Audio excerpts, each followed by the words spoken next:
Hello, everybody, and welcome into another episode of What's the Word? Today is Tuesday, November 10th, 2020, and today the word comes from Hebrews 11:1 out of the King James Version, which reads, "Now faith is the substance of things hoped for, the evidence of things not seen." And from that, I want to say, keep the faith. You may not see the fruit of your labor, or you may be struggling with something else that you can't see, but remember that fruit is the last thing that grows on a tree. So keep hoping and keep praying. Starting off today's scoreboard watching with college sports, and for Navy, they weren't in action as their game against Tulsa was postponed due to COVID-19 issues at the Naval Academy. As for Maryland, however, they were in action, defeating Penn State 35-19. Quarterback Taulia Tagovailoa threw for 282 yards and 3 touchdowns, also finishing the game without a single turnover for the first time this season. True freshman wide receiver Raheem Jarrett went for 108 yards and 2 touchdowns on 3 first-quarter catches. He would go on to finish the game with 144 yards. But the story was Maryland's defense, and they looked dominant. A huge turnaround from the first 2 games of the season. They still allowed 434 yards, but most of that came with the game already out of hand. The Terps intercepted Penn State quarterback Steve Clifford twice, and Chance Campbell scooped up a Clifford fumble, taking it 34 yards for the touchdown. Defensively, they also accounted for 7 sacks and 9 total tackles for loss. Next up for the Terrapins is a match against number 3 Ohio State at 3:30. In the NFL, the Washington football team's winning streak was short-lived, falling to the New York Giants 23-20. Kyle Allen dislocated his ankle near the end of the first quarter, and if you're squeamish, please look away.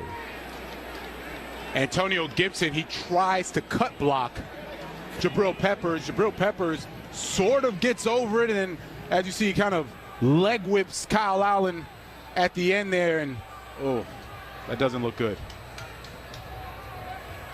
The good news for Allen is the injury wasn't as bad as it looked, only dislocating his ankle and having a small fracture.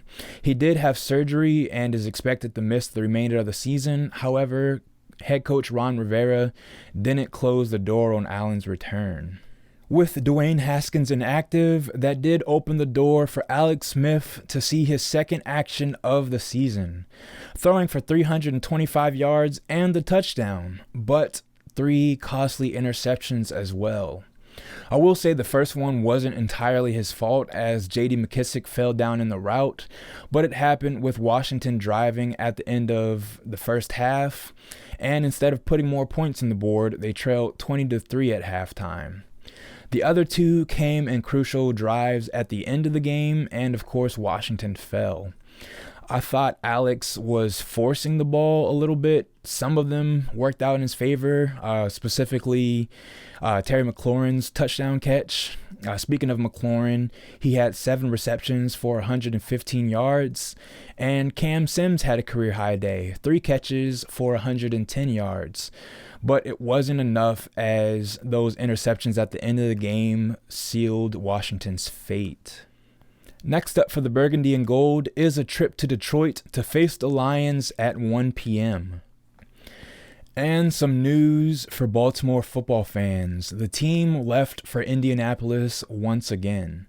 However, the good news is they returned from Indianapolis with a win, defeating the Colts 24-10.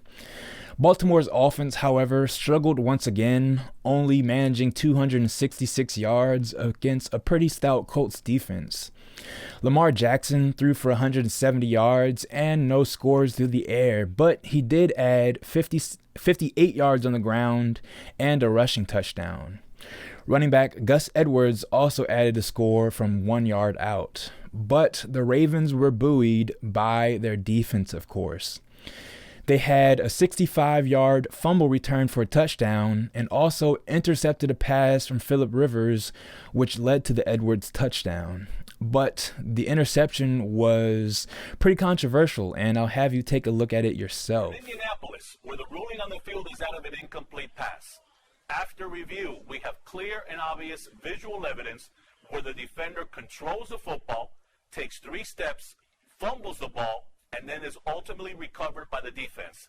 Therefore, the ruling on the field was changed to an interception, and the defense keeps the ball 1st and 10. Obviously, I'm biased, but it benefited the Ravens, so it was a good call. Next up for the Ravens is a trip to New England to face the Patriots in prime time at 8:20 p.m. Moving on to Major League Soccer and Decision Day, DC United entered their match with a complicated road to the playoffs, but it started with needing a win. The Black and Red struck early, getting a goal from former Terp Donovan Pines in the 9th minute. They'd go on to add another goal in the 33rd minute from Ola Kamara to take a 2-1 lead heading into halftime. A special moment occurred in the 68th minute as Paul Arriola returned to the pitch for the first time since suffering a torn ACL in February. But his presence wasn't enough to spur on the club as they conceded headers in the 74th and 88th minutes. They squandered their lead and saw their playoff hopes fall at the hands of the Montreal Impact 3-2. To add insult to injury, DC United got the results they needed from the other teams in action. So next up for the Black and Red is the offseason and an extended head coaching search. Big news out of the NBA as the National Basketball Players Association approved a 72-game schedule set to get underway on December the 22nd.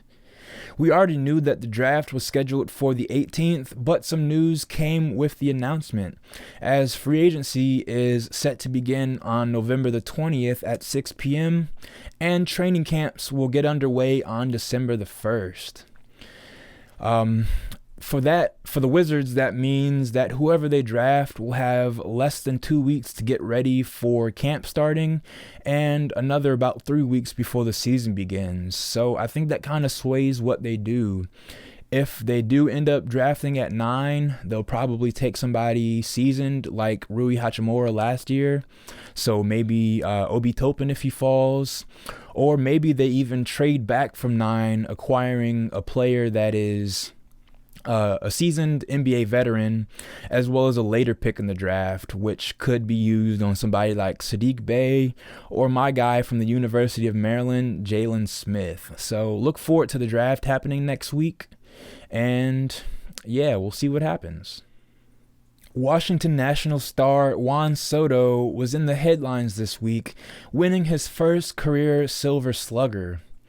That'll be a bit of a consolation prize, however, as he wasn't named an MVP finalist despite winning the National League batting title in 47 games. So I know that'll be a bit of a disappointment for the chosen one, but I'm sure he'll relish in his first career Silver Slugger. The last thing I have is a look at Washington Capitals goaltender Henrik Lundqvist's new pads for the upcoming season. If you couldn't tell from looking around, I'm a big jersey enthusiast, so everything uniform related piques my interest. While these probably aren't the most exciting, it's pretty cool to me. That's everything for today's episode. Thank you all for tuning in once again. God bless.